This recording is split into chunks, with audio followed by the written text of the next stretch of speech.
मेरे प्रिय दोस्तों, नॉलेज टाइम्स वन में आप सभी का स्वागत है।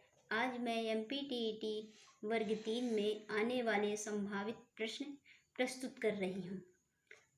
यदि पसंद आए तो लाइक करें। क्वेश्चन नंबर 1, इनमें से कौन सा कारक शैक्षिक पिछड़ेपन का कारण नहीं होता? तो शैक्षिक पिछड़ेपन का कारण परिवार की गरीब सामाजिक आर्थिक स्थिति, विद्यालय का खराब शैक्षिक वातावरण और परिवार का खराब भावनात्मक वातावरण, ये शैक्षिक पिछड़ेपन का कारण होते हैं। जबकि शैक्षिक पिछड़ेपन का कारण परिवार का व्यवसाय शैक्षिक पिछड़ेपन का कारण नहीं है। क्वेश्चन नंबर 2, वह बालक जो अपनी कालानुक्रमिक आयु के बालकों की तुलना में शैक्षिक कमी को दर्शाता है, उसे पिछड़ा बालक कहा जाता है। क्वेश्चन नंबर 3, किसने कहा कि सृजनात्मकता मनुष्य के मस्तिष्क की वह शक्ति है जिससे वह संबंधों के रूपांतरण द्वारा नई सामग्री का सृजन करता है, जिससे नए सहसंबंध उत्पन्न होते हैं? तो ये स्पीयरमैन ने कहा है। क्वेश्चन नंबर 4, आईपीसी का अर्थ है? तो आईपीसी का फुल फॉर्म है Indian penal code.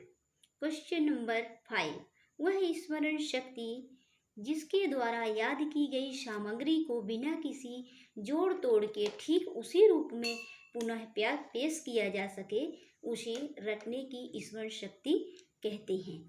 Question number 6, Abraham Maslow कौन थे? तो अब्राहम मास्लो मानवतावादी मनोवैज्ञानिक थे। Question number 7, Watson, Skinner, Pavlov ये व्यवहारवादी मनोवैज्ञानिक हैं और लेविन जो है ये व्यवहारवादी मनोवैज्ञानिक नहीं है। क्वेश्चन नंबर 8, जिंदगी की शुरुआत में बच्चा किसके द्वारा निर्देशित होता है? तो जिंदगी की शुरुआत में बच्चा सहज ज्ञान द्वारा निर्देशित होता है। क्वेश्चन नंबर 9, निर्देश चिकित्सा डायरेक्टिव थेरेपी किसने विकसित की?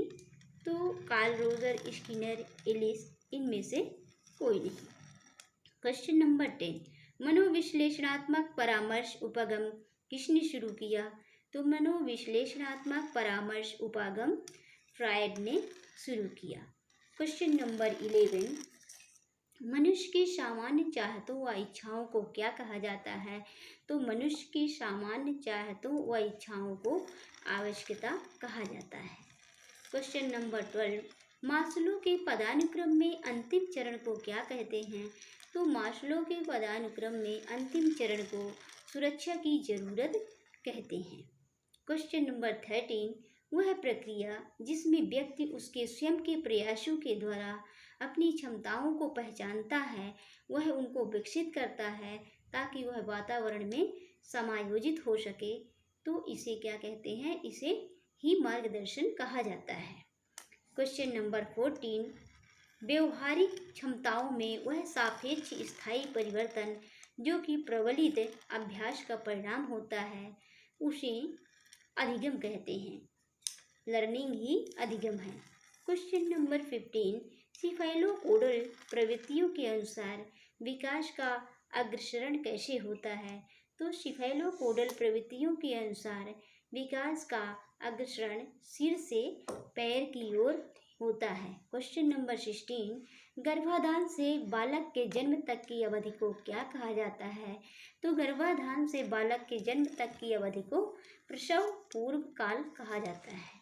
क्वेश्चन नंबर 17, जीन पियाजे द्वारा परिभाषित वह अवस्था जहाँ संज्ञानात्मक विकास बालक के अपनी इंद्रियों के प्रयोग से दुनिया का पता लगाने के प्रयासों में से होता है, उसे ज्ञानेंद्रिय अवस्था में होता है, जीन पियाजे के द्वारा।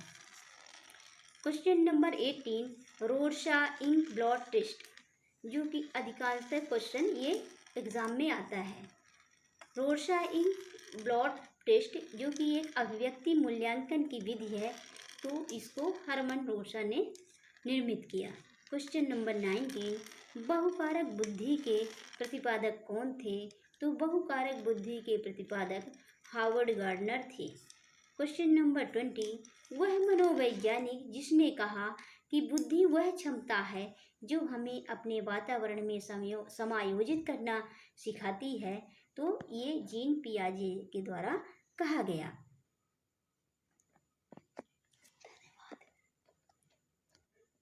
आप सभी का सहृदय धन्यवाद।